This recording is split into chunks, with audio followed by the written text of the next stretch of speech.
Hello all of you, good morning. तो आज अपन प्रश्नावली 1.2 के क्वेश्चंस करेंगे। पहला क्वेश्चन करेंगे आज। इसमें बोला है नीचे दिए गए कथन सत्य है या असत्य है, कारण के साथ अपने उत्तर दीजिए। तो इसमें पहला कथन है प्रत्येक अपरिमेय संख्या एक वास्तविक संख्या होती है। तो अपन को ये समझने से पहले ये पता होना चाहिए कि अपरिमेय संख्या क्या होती है और वास्तविक संख्या क्या होती है। इसके लिए थोड़ा सा बेसिक देख लीजिए। तो ये देखिए, अपनी वास्तविक संख्या के अंदर एक तो होती है परिमेय संख्या, जिसे अपन p/q के रूप में लिख सकते हैं, और दूसरी होती है अपरिमेय संख्या, जिसे अपन p/q के रूप में नहीं लिख सकते। देखो, p/q के रूप में लिखने का मतलब है 2/1, 3/4, 4/1, ऐसे बट्टे के रूप में संख्या होगी ना, वो अपनी कौन सी होगी?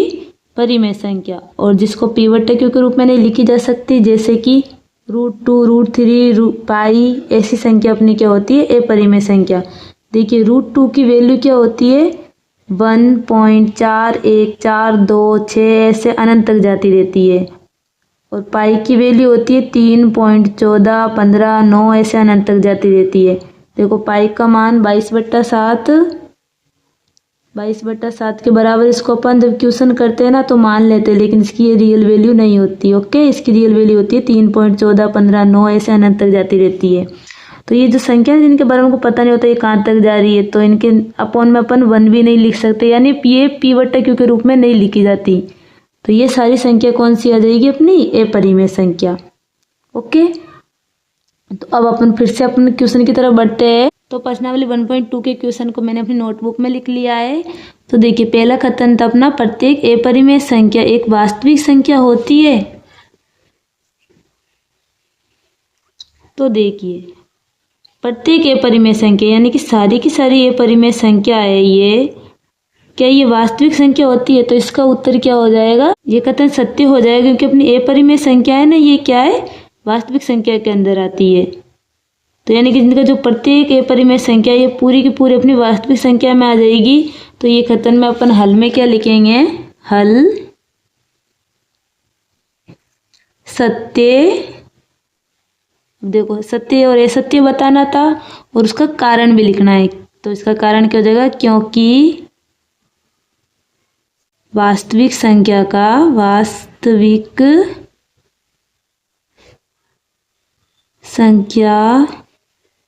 का संग्रह परिमेय और अपरिमेय संख्या से बना होता है। यानी क्या है? वास्तविक संख्या के अंदर अपनी परिमेय संख्या और अपरिमेय संख्या आती है, इसलिए अपनी सारी की सारी जो प्रत्येक अपरिमेय संख्या है ना वो वास्तविक संख्या के अंदर आ जाएगी। ठीक है गाइस, अपनी लैंग्वेज में ज़्यादा कंफ्यूजन नहीं होना। आप अपनी लैंग्वेज से भी लिख सकते हो। और देखो, इसको कैसे लिख सकते हैं अपन? सत्य क्योंकि प्रत्येक अपरिमेय संख्या वास्तविक संख्या में होती है। ठीक है, तो लैंग्वेज से ज़्यादा कंफ्यूजन नहीं होना, बस आपको कंसेप्ट पे ध्यान देना है। अब देखिए, इसका दूसरा कथन क्या है? संख्या रेखा का प्रत्येक बिंदु √m के रूप का होता है, जहां m एक प्राकृत संख्या है। तो देखो, इस क्वेश्चन को पहले मैं लिख लेती हूँ। ये मैंने अपने क्वेश्चन का दूसरा कथन भी लिख लिया है। इसमें क्या बोला? संख्या रेखा का प्रत्येक बिंदु √m के रूप का होता है, जहां m एक प्राकृतिक संख्या है। तो देखिए, संख्या रेखा क्या होती है अपनी? इसमें होता है 0 और पॉजिटिव नंबर 1, 2, 3 और ये अनंत तक जाता रहता है। और ऐसे ऋणात्मक नंबर भी होते हैं, ऋणात्मक 1, ऋणात्मक 2, ऋणात्मक 3 और ये भी अनंत तक जाता रहता है। तो ये जो अपनी ये जो रेखा होती है ना, इसे अपन बोलते हैं संख्या रेखा। तो इसमें बोला है संख्या रेखा का प्रत्येक बिंदु √m के रूप का होता है, जहाँ m एक प्राकृतिक संख्या है। तो देखिए जो प्राकृतिक संख्या के अंदर अपनी कौन सी होती है, प्राकृत संख्या, इसके अंदर अपने आता है 1 2 3 4 सारे पॉजिटिव नंबर आते हैं। तो ये जितने भी पॉजिटिव नंबर है ना जो प्राकृतिक संख्या है, तो उनको तो अपन रूट के रूप में लिख सकते हैं, जैसे √1 √2 √3 और ऐसा अपन सबको लिख सकते हैं संख्या रेखा पर। लेकिन इसके संख्या रेखा के अंदर माइनस वाले नंबर भी होते हैं। तो माइनस वाले नंबर जो होते हैं ना, जैसे कि -2, तो ये कभी रूट में नहीं लिखा जाता गाइज। तो इसलिए ये कथन क्या हो जाएगा अपना, असत्य। ओके, तो इसका हल क्या होगा, असत्य। इसका कारण भी लिखना होगा, क्योंकि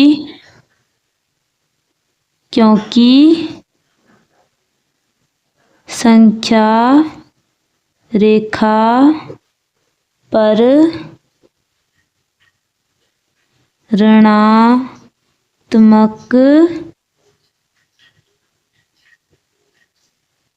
नंबर भी होते हैं, जिन्हें हम √m के रूप में नहीं लिख सकते। ठीक है, अपना लास्ट कथन क्या है, प्रत्येक वास्तविक संख्या एक अपरिमेय संख्या होती है। तो ये देखिए अपने स्टार्टिंग में देखा था जो ही ये बोल रहा है, प्रत्येक वास्तविक संख्या क्या एक अपरिमेय संख्या होती है। इसका मतलब है कि सारी की सारी वास्तविक संख्या अपने सिर्फ अपरिमेय संख्या होती है। तो ये कथन भी क्या हो जाएगा, असत्य। क्यों, क्योंकि वास्तविक संख्या के अंदर अपन जानते हैं एक तो परिमेय संख्या होती है और दूसरी अपरिमेय संख्या। तो इसके अंदर परिमेय संख्या भी होती है, इसलिए ये कथन असत्य हो जाएगा। इसका हल होगा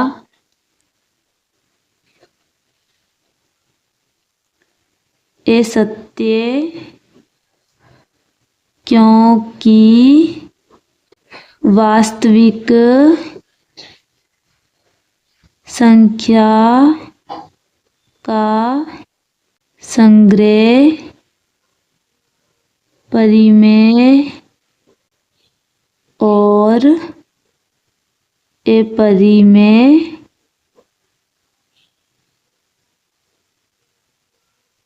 संख्या का होता है। ये क्वेश्चन अपना यहीं तक था। इसके बाद अपन देखेंगे क्वेश्चन नंबर 2। आई होप आपको समझ में आया होगा। Thanks for watching guys.